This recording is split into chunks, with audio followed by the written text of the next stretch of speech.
Saturday, I'm Whit Johnson. We begin tonight with breaking news and a rare Saturday session for the House of Representatives. Lawmakers on both sides of the aisle coming together to approve a $95 billion aid package for Ukraine, Israel, and Taiwan after months of fierce debate. Some members of Congress cheered and waved Ukrainian flags during the passage of that bill to Ukraine. It comes at a critical time in the war against Russia.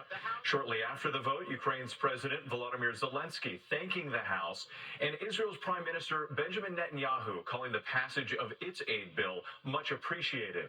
But for House Speaker Mike Johnson, the bills could cost him his job. At least 3 GOP hardliners are threatening to oust him, potentially leaving it up to Democrats to save a Republican speaker. The House also approving a measure that would ban the popular social media app TikTok if its China-based owner doesn't sell its stake within a year.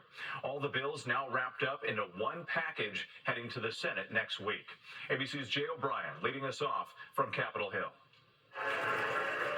Tonight, with the Speaker's job on the line, the House passing a massive $95 billion foreign aid package with long-sought assistance for Israel and Ukraine. Inside the package of 4 bills, $60 billion in aid for Ukraine, $26 billion to Israel, and $8 for Taiwan. Legislation to force a sale of TikTok from its Chinese parent company also included. A major gamble by Speaker Mike Johnson, who's held up the aid for months and needed Democrats to get the legislation over the finish line, angering Republican hardliners. Mike Johnson is a lame duck. Are you ever going to He's done. He's done. You do the right thing and you let the chips fall where they may. Do you believe you will still be the Speaker come November? Yes. Yes, absolutely, without question. Yes. 2 other Republicans now joining Congresswoman Marjorie Taylor Greene's movement to boot Johnson from his speakership. Hardliners claiming Johnson betrayed them by not focusing on border security, despite Republicans rejecting a bipartisan border bill from the Senate after bowing to pressure from former President Trump. What we're worried about is the signal we're sending to Americans, and to send $100 billion overseas without reinforcing our own borders. And Democrats now signaling they're open to backing the embattled Speaker if Greene makes good on her threat to call a vote for his removal. I commended, by name, traditional conservatives led by Speaker Mike Johnson for doing the right thing. Even former Speaker Nancy Pelosi telling me she's pleased with Johnson's push for Ukraine aid. Do you think you can trust the Speaker? Well, so far it looks that way. Overnight, Ukraine launching drone strikes against Russia, state officials say, in an attack that appeared to target the country's power grid.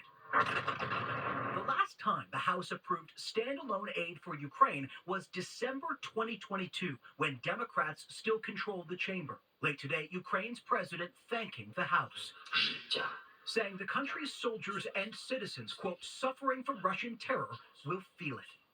With Majority Leader Chuck Schumer saying tonight the Senate will return early from its Passover break and start to take up this package of legislation starting Tuesday. It is expected to pass in that chamber and then head to the president's desk.